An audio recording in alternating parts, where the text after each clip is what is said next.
Hello, everybody. Welcome back to Geometry. Today we're going to begin our Unit 8.1, right triangles and Pythagorean theorem and its converse. Okay, so Pythagorean theorem should be pretty much a review for you guys. You've been introduced to this before, but we're going to get a little bit deeper into it. So first of all, the theorem for Pythagorean theorem is if a triangle is a right triangle, then the sum of the squares of the lengths of the legs is equal to the square of the hypotenuse. You should notice this statement is an if-then, a conditional statement. So if the triangle is a right triangle, then the sum of the legs equals the sum of the hypotenuse. So if right triangle, then a squared plus b squared equals c squared, where c squared is my hypotenuse. Okay, and so then we have the converse. It says if a squared plus b squared equals c squared, then we know it's a right triangle. So if it fits that condition, my hypotenuse squared equals my sum of my two legs squared, then we know that it's a right triangle. Okay, so that's the converse. So here we're going to take and apply our Pythagorean theorem. Use the figure shown to find the value of x, round to the nearest tenth. Sometimes I'll ask you to simplify in radical form, simple radical form, and sometimes we'll round. So here we have 8 squared plus our 13 squared equals our x squared. So that's always equals my hypotenuse squared. So side squared plus side squared equals my hypotenuse squared. This is 64 plus 169 equals x squared. 64 and 169 is 233. And then we're going to take the square root of both sides here. And x is going to be approximately equal to 15.3. This is round to the nearest tenth. Okay, that's about 15.3 for the value of x. Okay, now over here it says to find the value of x, but this time we're going to put it in simple radical form. So we're not going to use a calculator to round. We're going to put it in simple radical form. So side squared plus side squared equals my hypotenuse squared. So be careful with that. So side squared plus my other side squared equals my hypotenuse squared. So always make sure your hypotenuse kind of stands alone there. So x squared plus 49 equals 81. And we'll subtract our 49. And then x squared should equal 32. Oops, 32. There we go. And then once again, we will take our square root of both sides. And then x will equal, and then I know that 16 is a factor of 32, so I will take 16 times 2. And then the square root of 16 is 4. So we'll break down into 4 square root of 2. And that is my simple radical form rather than punching it in the calculator and getting a decimal. Okay?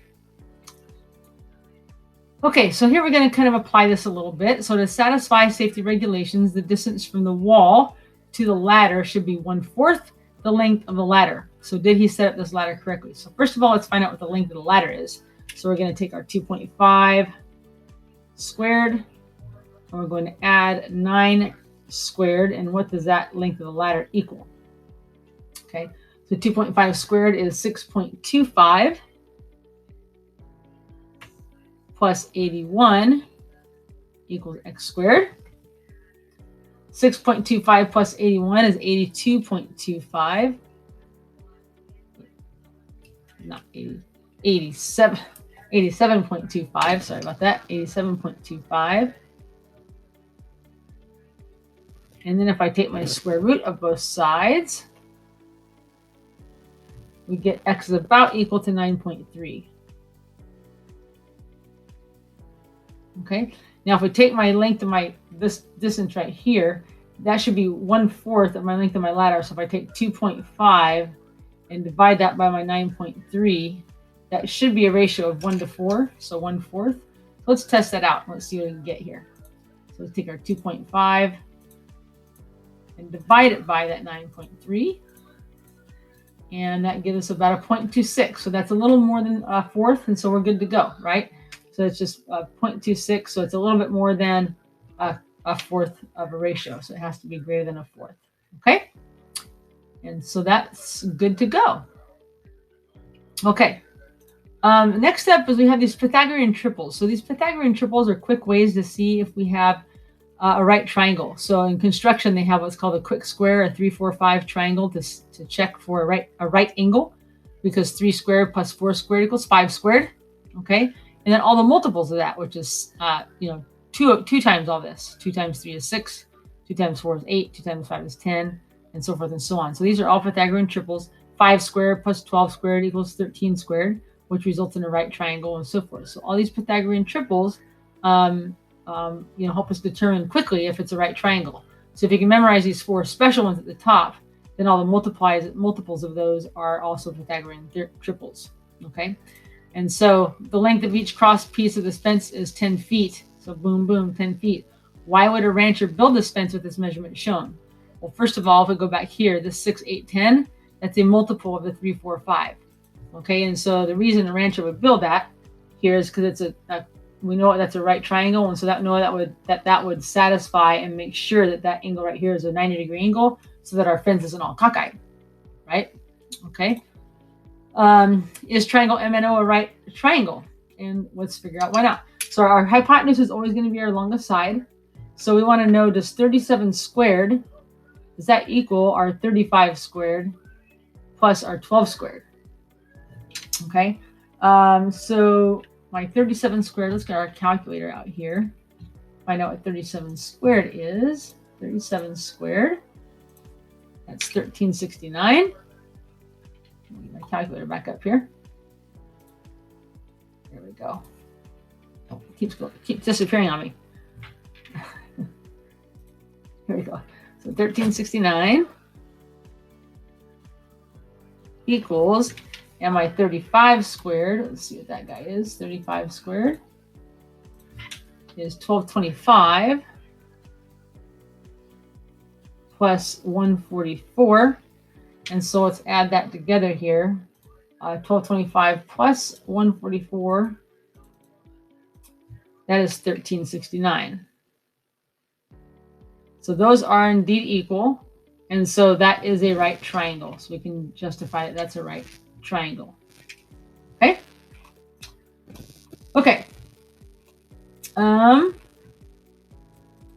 right, let's go here. Now these are triangle inequalities. So we know that this a squared plus b squared equals c squared tells us it's a right triangle. But what if it's not equal to 90 degrees?